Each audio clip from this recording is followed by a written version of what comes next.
Right off the bat. That could be interesting come night, which, where's the sun? Could be sooner rather than later, so let's get a good start. Oh, never mind, it was sunrise. We're in no rush, this is perfect. So, as long as we are getting started, I don't want to have to make you guys wait through all this chopping wood. So let's go over some ground rules. Finn's Hardcore Minecraft Rules. Rule number 1. We want to be able to sit down and appreciate the world in front of us for as long as possible. So, rule number 1 is no dying. Rule number 2. To keep ourselves as immersed as possible in the environment around us. To get around, I'd like to use elytra as little as possible. So, no elytra with an asterisk. Our third and final rule, to keep a just and fair and free society that we live in, I will keep these villagers out of these prisons that you all put them in, out of these farms. No more shall they be imprisoned. They will be free. Be free, villagers.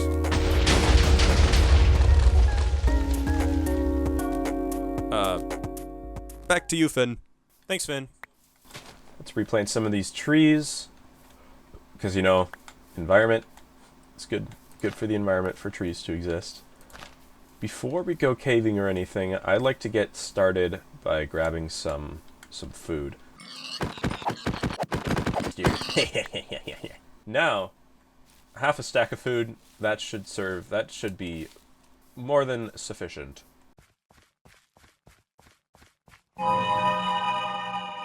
Okay, let's get started on a shield so that I can protect myself. Boom. Okay. I already feel safer. Come on. And with this, I don't think we're gonna make a pickaxe. Oh. You sneaky. You're so sneaky. You thought you could just sneak up on me like that. No, sir. No, sir. Oh! Now, you gotta be careful. We all remember what happened the last time. Guys. I think now is probably a good time to take a break from mining and make sure that I invest some time into actually gearing up. Oh yeah, especially with that amount of iron. Come on, let's get some iron armor. Huge. Oh, let's get those. I hope they're at least...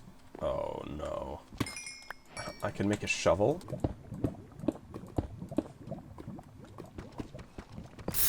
Oh, daylight. Let's go. We are so back. Let's go back to this hilly area. I think it could be a good place to settle down.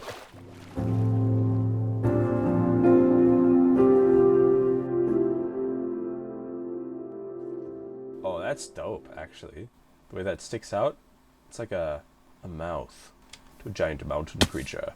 We're gonna settle down here in this birch forest. We're gonna build a little inn, I think. Provide rest for the weary traveler. And now, can hippity hop on up these trees and call it our first ever night. Whoa. Oh, this will be an excellent view for our inn. Well, before we get started on building, we have to do some material collecting. Cue epic montage.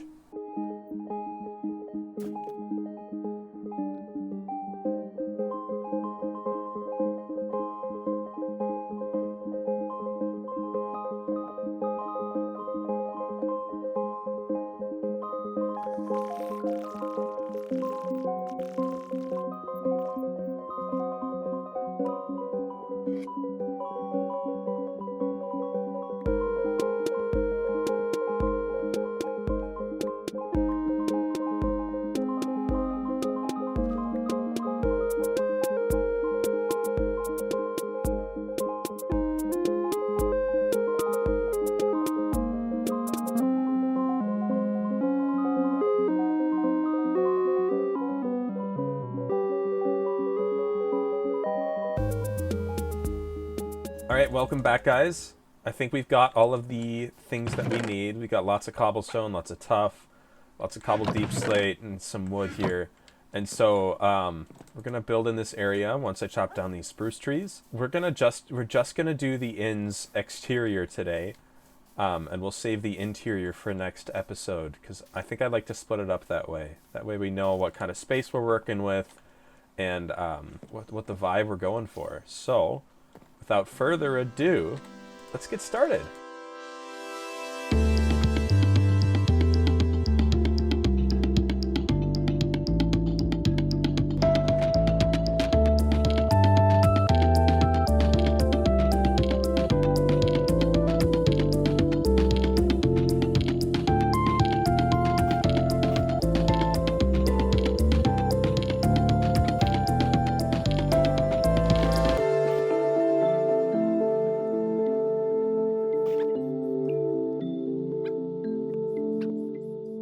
Okay team, so we're back. Wanted to walk you guys through a little bit what I'm working on here. So we've laid some foundations and I've tried to use this sort of gradient that goes from tuff to mossy cobble, then to the regular stone bricks.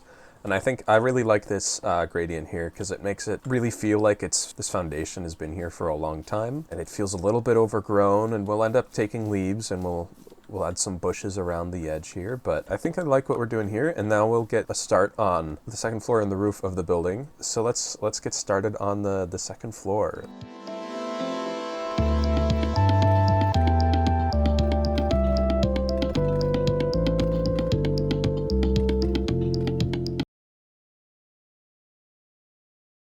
And with these last few blocks, we are all finished with the exterior, I think. Almost. There are a few extra details I have yet to place, and accessibility is still a question that needs to be answered. But we've finished up the exterior of our inn. I meant to do more commentary as I was working on it, but my dog, not this one, the one I have in real life, was loudly snoring while I was working on this, and I didn't want the audio to be all ruined. So I'll just explain some of the choices I made. I really like gradients. I think it adds a lot of texture and a lived-in feel to the world. Weathering and, storms and maybe bad paint jobs will create these scuffs and discolorations, and so I really like to try to replicate that sort of lived-in feel in my build. So what you're seeing is like a more white house, but I've added the sort of weathering that comes with it in the form of using a combination of pale oak, birch, and oak. I really like the deep slate tiles as shingle blocks. I think that works really well, and I just threw in some texture by using some bricks too.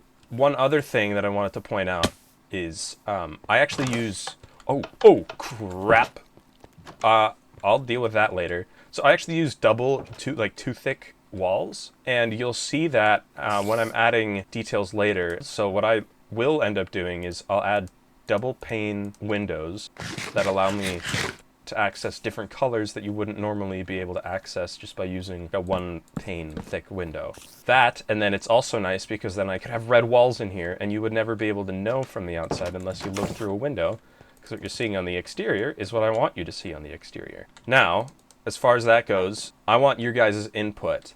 I want you to tell me what you like and what you dislike about this build, where you think I can go with it.